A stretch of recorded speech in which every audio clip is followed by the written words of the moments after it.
after the convoy came to the Capitol. Can you reflect on where you think the movement is right now? I mean, there's clearly a heightened police presence here. There are protesters outside. Do you feel the movement has grown? Do you feel it's abated? What's your read on what's happened over the past 12 months? Did you notice that smirk? I think that's a better question to ask Mr. Polyev. He seems a lot closer to the convoy. My approach is very much on making sure that we're delivering good jobs and good opportunities. We're not going to go through the full 5 minutes of this, people. 5 minutes and 38 seconds. I guess maybe a little less if you include the question at the beginning. 5 minutes of psychopathy. Notice the question was, your reflections on the protest? I'm going to leave that to Pierre Poilievre, and now I'm going to go on to a 5-minute unhinged tirade. For Canadians. We know that people are worried and even frustrated about how the world is unfolding around them. No. Do you notice that? When I call Justin Trudeau a psychopath, a narcissist, it's not a clinical diagnosis.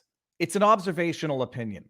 Do you notice how one element of personality disorder, narcissism, sociopathy, whatever you want to call it, it's never taking responsibility. It's always deflecting and passing the buck of responsibility onto somebody else. What does he do here? What does he do here? Worried and even frustrated about how the world is unfolding around them. Worried about how the world is unfolding around them. No, Justin Trudeau, I'm worried and concerned and frustrated about how you are destroying my country. I'm concerned, upset, and enraged about what you, through your policy, have done to my fellow citizens, to my friends, to my family, to me. Not the world unfolding around me like you have no active part in it. You psycho. I know I'm going to get angry and I'm going to get frustrated, and people say, Viva, you shouldn't call Justin Trudeau a psychopath. I've had friends say, yeah, that language is too hyperbolic. It's too over the top. If you don't watch this and understand that you are listening to an actual psychopath talking, then we have differences of opinions, and I prefer mine. And as a politician, you have two choices. You can either try and amplify those fears, make people even madder, reflect that anger and that uncertainty that people are legitimately feeling because the world is changing in unpredictable ways. You can either amplify that, which I didn't do when I said those people are putting us all at risk. They're putting at risk their children, and they're putting at risk our children. Those people are putting us all. Oh no, I didn't amplify it. I didn't direct the rage. I wasn't the source of promoting vitriol. They're racist. They're misogynist. They're anti-gay. They're anti-Semitic. Oh no, I didn't do any of that. If you thought you heard that, if you thought that I slapped you, it's in your head. Reflect that back at them without offering real solutions.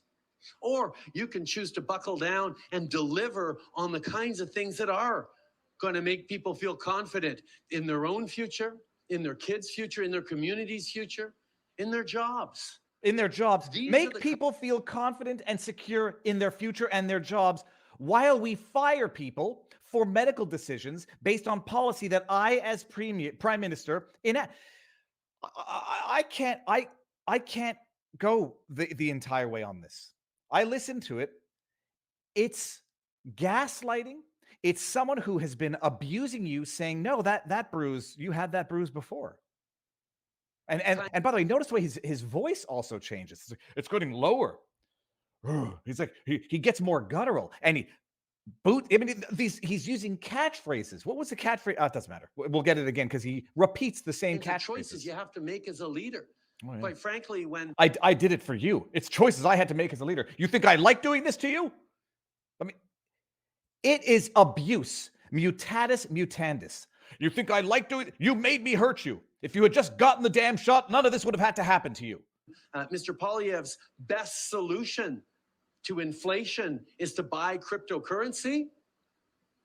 That's not responsible leadership. What the hell are you talking? What question are you answering right now? Cryptocurrency? Do you have any reflections on the protest? Cryptocurrency. People had bought crypto when he told them that was the best way to opt out of inflation. They would have lost half of their life savings. Oh, and you know what's amazing? Justin Trudeau, had they bought crypto last week, they would have been up 25%. I'm an idiot. Every decision I've ever made with crypto has been the wrong one. It's legalized gambling.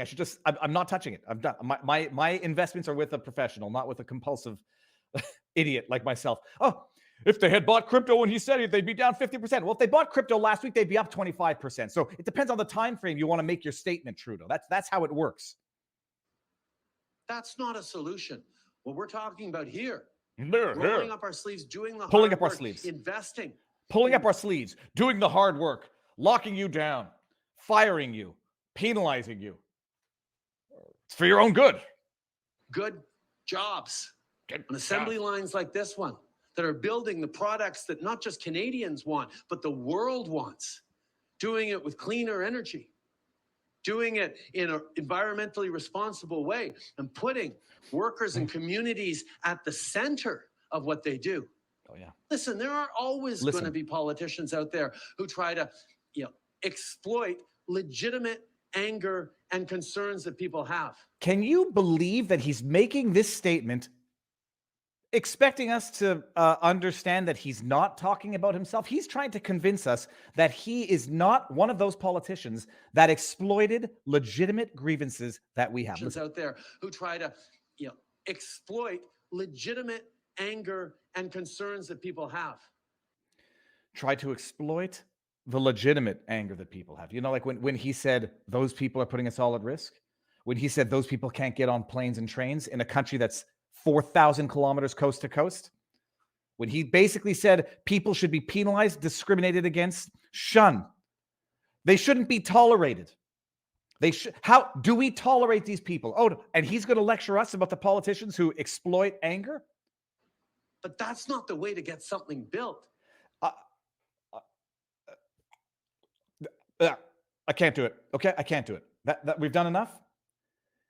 I can't do it anymore. It goes on for 5 minutes of the most unhinged tirade you've ever heard. Says the guy who some people say has been on an unhinged tirade for how many minutes now? For 5 minutes. I have self-reflection, people, to a flaw, okay? I have it to a compulsive, obsessive disorder, some might say. Now, he gave this speech, and I don't know the time frame within which he gave it as relates to Jacinda, whatever her name is, or Jacinda Ardern from New Zealand resigning, tearfully resigning. We're expected to feel bad for her.